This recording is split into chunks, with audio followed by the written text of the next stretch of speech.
आजमगढ़ में भारतीय मुस्लिम समुदाय के शैक्षिक आर्थिक विकास के लिए 25 वर्षीय रोड मैप पर एसोसिएशन ऑफ मुस्लिम प्रोफेशनल्स के बैनर तले एक विशेष प्रस्तुति एवं परामर्श कार्यक्रम का आयोजन मदरसा जामिअतुर रशाद में किया गया।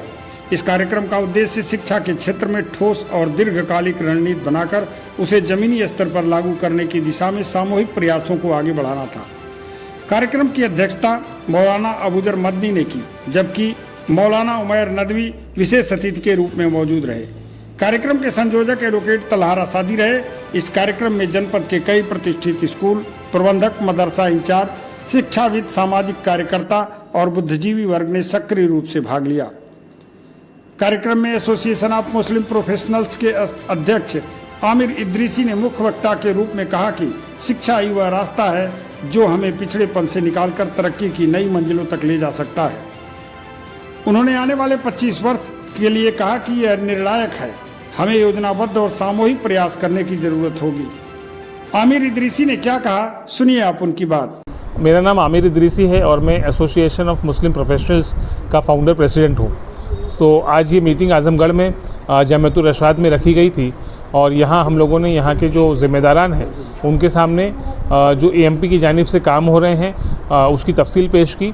साथ ही साथ जो एएमपी 25 ईयर रोड मैप पर काम कर रहा है उसके ताल्लुक से इन्फॉर्मेशन दी गई और यहाँ के लोगों से अपील की गई कि वो भी सारे लोग इस रोड मैप के बनाने में शामिल हों और जब इस रोड मैप के एग्जीक्यूशन का ताल्लुक हो तब उस वक्त भी ये तमाम ऑर्गेनाइजेशंस और यहाँ के जो अहम ज़िम्मेदारान हैं वो सब लोग भी इस मुहिम में साथ जुड़े इंशाल्लाह।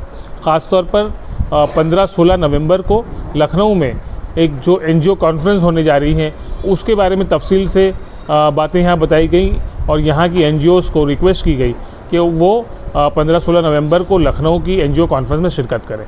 मेन मुद्दा क्या रहा है, किस मुद्दे? देखिए, जो मुसलमानों की तालीमी और माशी सूरत हाल है उसके सुधारने को लेकर तमाम तंजीमें कहीं ना कहीं काम करती हैं, लेकिन एक प्लान्ड मैनर में, एक ऑर्गेनाइज तरीके से और सब लोग मिलकर एक सिस्टमेटिक और स्ट्रेटेजिक तरीके से काम करें, इस मुद्दे पर चर्चा के लिए ये मीटिंग बुलाई गई थी और इसी मुद्दे को कवर करने के लिए ये 25 साला मंसूबा बनाया जा रहा है, जिसके लिए हम लोग मुल्क के और ख़ास तौर पर उत्तर प्रदेश के तमाम अहम अज़ला का दौरा कर रहे हैं ताकि ये वहाँ के लोगों तक इन बातों को पहुँचाया जा सके और उनके इनपुट्स भी लिए जा सकें। किस तरह सुधार हो सकता है? देखिए, हम लोगों को कहीं ना कहीं जो है मॉडल रेजिडेंशियल स्कूल्स बनाने की ज़रूरत है। जो इदारे मौजूद हैं उनमें क्वालिटी को सुधारने की ज़रूरत है। टीचर्स के साथ ख़ास तौर पर काम करने की ज़रूरत है। करियर गाइडेंस के और अवेयरनेस के सेशंस पूरे मुल्क के कोने कोने में करने की ज़रूरत है। उसी के साथ साथ इकोनॉमिक डेवलपमेंट यानी मुआशी तरक्की के लिए काम करना पड़ेगा। गवर्नमेंट बहुत सारे अफर्मेटिव एक्शन और स्कीम्स को रन करती है, उसका इम्प्लीमेंटेशन कम्युनिटी में हो, इसकी कोशिश करना पड़ेगा, है ना। तो इन एनजीओज़ को इन तमाम उन्वानात पर हम चाहते हैं कि ट्रेन करें, गाइड करें और उनको लगातार साथ लेकर काम करें। नेशनल कोर टीम के मेंबर डॉक्टर अब्दुल अहद ने भी प्रेरक संबोधन देते हुए कहा कि किसी भी समाज की तरक्की उसकी शिक्षा पर आधारित होती है। हमें अपनी आने वाली पीढ़ियों के लिए गुणवत्तापूर्ण और अवसरों की प्राथमिकता देनी होगी। उन्होंने क्या कहा, सुनिए आप उनकी बात। मेरा नाम डॉक्टर अब्दुल अहद है और मैं एमपी की जो कोर टीम है उसका मेंबर हूँ अल्हम्दुलिल्लाह। और आज हम लोगों ने यहाँ जामिअतुर रशाद आजमगढ़ में अल्हम्दुलिल्लाह जो कि एमपी की 25 साल का एक रोड मैप है मुस्लिम कम्युनिटी के एजुकेशन और इकोनॉमिक डेवलपमेंट के लिए, उस पर तमाम बातें हुई। और एमपी के जो फ्लैगशिप प्रोग्राम्स हैं अल्हम्दुलिल्लाह जो वो रन हो रहे हैं कम्युनिटी के लिए, एजुकेशन के लिए, एम्पावरमेंट के लिए, एम्प्लॉयबिलिटी के लिए, उस पर तमाम बातें हुई हैं।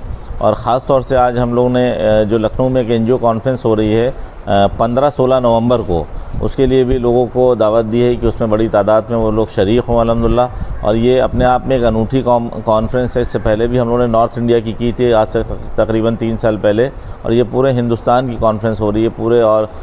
पूरे हिंदुस्तान के करीब 1000 से ज़्यादा एनजीओज़ जो ग्राउंड पे एजुकेशन पे, एम्प्लॉयमेंट पे और एम्प्लॉयबिलिटी पे काम कर रहे हैं उनको हम लोगों ने बुलाया है। उनके साथ कोलैबोरेशन, पार्टनरशिप पे और कोऑपरेशन पे बात होगी, एजुकेशन की बात होगी। एमपी के 25 साल का जो रोड मैप है अल्हम्दुलिल्लाह उस पर तमाम बात होगी। तो इसके लिए हमने तमाम जो एनजीओज़ और जो स्कूल्स ओनर्स यहाँ आज जमा हुए थे जामिअतुर रशाद में अल्हम्दुलिल्लाह उनको दावत भी दी है कि आएँ ट्रेनिंग, कोलैबोरेशन और पार्टनरशिप पे हम लोग सब मिलकर काम करेंगे और एमपी के जो तमाम फ्लैगशिप प्रोग्राम हैं उनके साथ किस तरीके से वो लोग मिलकर काम कर सकें और किस तरीके से जो मुस्लिम कम्युनिटी है हिंदुस्तान में उसको एजुकेशन में और इकनॉमिकली हम लोग भी एम्पावरमेंट कर सकें, इस पे आज तमाम बातें हुई। सर, जैसे कि पहले की अपेक्षा इस वर्तमान में टेक्नोलॉजी युग में किस तरह एजुकेशन को सही किया जाए? देखिए, बिल्कुल सही बात आपने कही है कि पहले की एजुकेशन और आज की एजुकेशन में बहुत फ़र्क हो गया है। ख़ास तौर से जब से कोविड लगा उसके बाद से ऑनलाइन का ज़माना जिस तरीके से आया है तो पूरा का ही नक्शा बदल गया है एजुकेशन का एक तरीके से। और आज कम से कम ये नहीं है कि अगर रूरल इंडिया में कोई बैठा हुआ है या कोई गाँव देहात में भी बैठा हुआ है तो आज एक्सेसिबिलिटी है अल्हम्दुलिल्लाह। कोई टीचर की ये नहीं कह सकता कि हम बहुत दूर हैं, रिमोट एरिया में हैं, तो इंटरनेट का ज़माना है, वाईफाई के ज़रिए कनेक्ट करके एक ऑनलाइन एजुकेशन के जो सिस्टम जब से आया है तो क्वालिटी जो टीचर की अवेलेबिलिटी रहती थी कम से कम उससे उसकी तो अब कोई कमी नहीं है अल्हम्दुलिल्लाह। कहीं भी रिमोट एरिया में बैठ के कोई अच्छे टीचर को एक्सेस कर सकता है स्टूडेंट।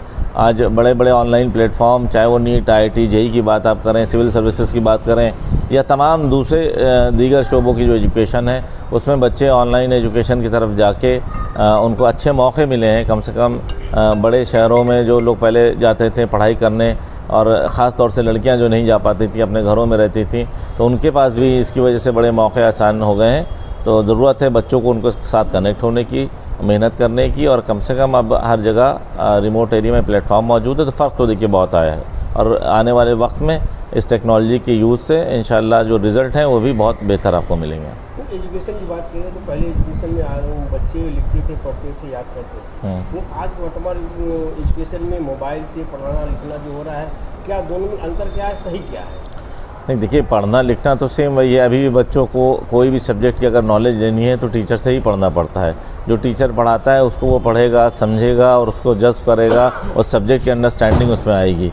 पहले ये था कि साहब अगर अच्छा टीचर नहीं मिल रहा है किसी सब्जेक्ट का तो अगर मोबाइल के ज़रिए भी वो किसी टीचर से कनेक्ट है तो वो टीचर वही सब्जेक्ट पढ़ाता है जो क्लासरूम में पढ़ाता है। ख़ास तौर से अब जितने भी ऑनलाइन टीचर्स हैं वो क्लासरूम प्रोग्राम आप देखें, क्लास के अंदर जिस तरीके से बच्चों को पढ़ाते हैं उसी तरीके से वो उनको पढ़ा रहे हैं तो बच्चों को समझ में भी आता है। और अगर मान के चलिए कोई डाउट्स है, कोई आपको क्वेश्चंस रहते हैं उस पर रेज़ होते हैं तो वो टेक्नोलॉजी के यूज़ से लोग बच्चे हैंड रेज़ करके उसके क्वेश्चन भी, डाउट क्लियरेंस क्लासेस भी अलग से होते हैं। तो आसानी तो देखिए हो गई है।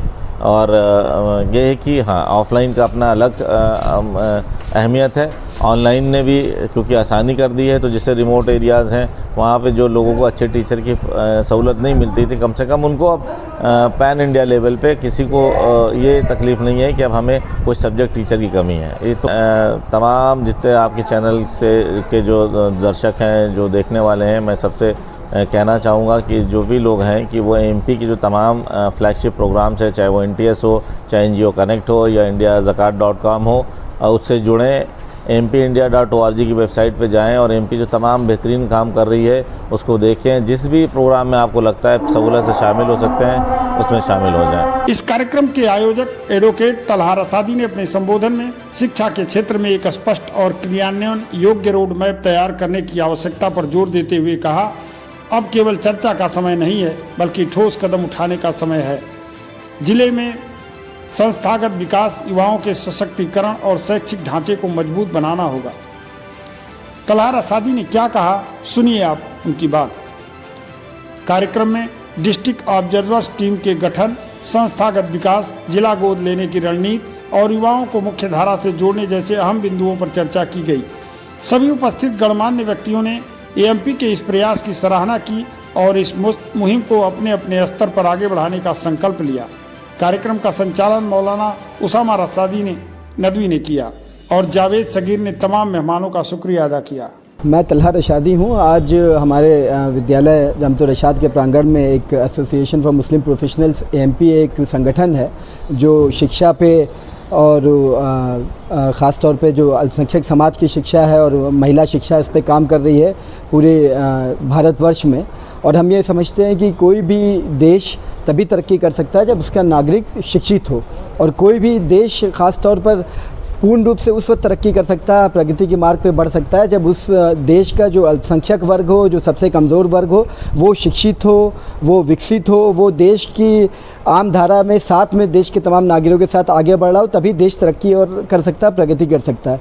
इस क्षेत्र में जो अल्पसंख्यक समुदाय है, जो मुस्लिम समुदाय विशेष तौर पर, वो शिक्षा में और तमाम चीज़ों में पिछड़ा हुआ है, इसलिए उन पे ख़ास तौर पर काम करने की ज़रूरत है। इसीलिए माइनॉरिटी अफेयर्स मंत्रालय में भी तमाम स्कीमें चलती है। उसी नहज पे एसोसिएशन फॉर मुस्लिम प्रोफेशनल्स एक संगठन है जो पूरे देश में ख़ास तौर पर मुस्लिम शिक्षा पे काम कर रहा है, मुसलमानों के विकास पे काम कर रहा है, और उनको जो जिसे आप कहते हैं प्रोफेशनल शिक्षा देना, वो उस पर काम कर रहा है। उसी का आज एक यहाँ पर एक सेमिनार था जामतुर इरशाद में, जिसमें तमाम जो बुद्धिजीवी तबका है शहर का और ज़िले का, तमाम बुद्धिजीवी लोग शामिल रहे, तमाम स्कूल कॉलेजेस के मैनेजर और NGO के लोग शामिल रहे, और किस तरह से एक अगला 25 साल का एक रोड मैप पर चर्चा हुई कि किस तरह से मुस्लिम शिक्षा को अगले 25 सालों में और बाअसर बनाया जाए, इसको और तेज़ी से आगे बढ़ाया जाए, और मुसलमानों में शिक्षा का जो स्तर है उसको बढ़ाया जाए, ख़ास तौर पर जो प्रोफेशनल शिक्षा है, ख़ास तौर पर जो रोज़गार परक शिक्षा है, उससे जोड़ा जाए, ताकि देश की तरक्की, देश की प्रगति में मुसलमान नौजवान और मुसलमान लोग भी बढ़ चढ़ कर हिस्सा लें, और देश को